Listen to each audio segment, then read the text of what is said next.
kaunti ya kwanza nchini kutoa ufadhili wa masomo kwa wanafunzi ambao wanahitaji masomo hayo baada ya msimamizi wa bajeti kuruhusu baadhi ya kaunti kutekeleza mpango huu. Wakizungumza wakati wa kutoa hundi za masomo kwa wanafunzi kutoka jamii ambazo hazijiwezi, wamesema kwamba wanafunzi hao zitawasaidia katika kuendeleza masomo katika kaunti hiyo.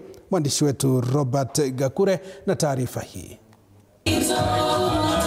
Katika hafla ya utoaji wa hudi za masomo iliyofanyika ugani Ihura, zaidi ya wazazi 9,000 walihudhuria, wakiwemo wazazi wenye watoto walio chini ya mpango wa Inua Masomo na ule wa Nyota Zetu. Wakati tunasema cheki zetu za basari zinachelewa, unapatia watoto nafasi kidogo tu wasome kitabu kama kesi kama hizidaisha. Unakata mkiwafukuza, bado tutaleta cheki na watakuwa wameenda nyumbani hata kwa masomo.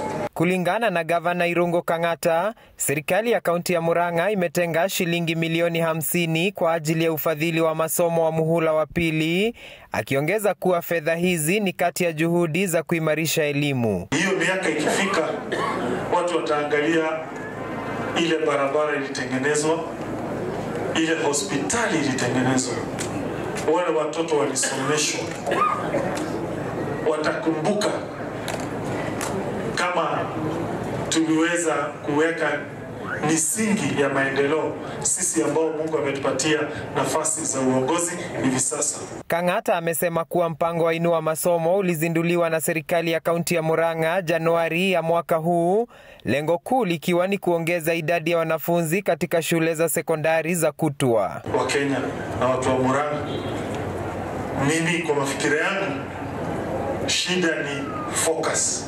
Tukifocus kwa maendeleo, that is the best legacy we can leave for our children. Mpango huo wa ufadhili wa masomo unaoendeshwa na serikali ya kaunti ya Murang'a unawafaidi zaidi ya wanafunzi 50,000. Sisi kama MCAs, maneno ya hii basari umetuempower tuwe tukipeana basaries katika ward zetu. Pia mimi nilisomea day school kutoka form 1 hadi form 4 na nikapata ile grade ya B play bila kurudia. Robert Gakure, TV47, Murang'a.